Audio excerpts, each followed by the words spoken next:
গল্প গরিব ছেলে আর জাদুকরি পানির কলস। একটা ছোট্ট গ্রামে থাকত রাহিম নামে এক গরিব ছেলে। তার কোনো পরিবার ছিল না, কিন্তু সে খুব দয়ালু আর পরিশ্রমী ছিল। একদিন সে জঙ্গলে পানি খুঁজতে গিয়ে একটা পুরনো কলস খুঁজে পায়, যেটা হালকা নীল আলোতে জ্বলছিল। সে কলসটা নিয়ে বাড়ি আসে। যখন সে পানি ঢালতে যায়, তখন অবাক হয়ে দেখে কলস থেকে পরিষ্কার পানি বের হচ্ছে এবং সেই পানি আর বন্ধ হচ্ছে না। সে শুধু নিজে ব্যবহার না করে গ্রামের সবাইকে পানি দিতে শুরু করে। শুকনো গ্রাম আবার সবুজ হয়ে ওঠে।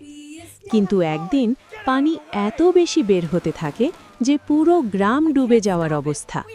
রাহিম তখন ভয় পেয়ে যায়, কিন্তু বুদ্ধি করে কলসটা উল্টে দেয়। তখন পানি থেমে যায়। শেষে গ্রামবাসীরা তাকে ভালোবাসে আর সে আর একা থাকে না।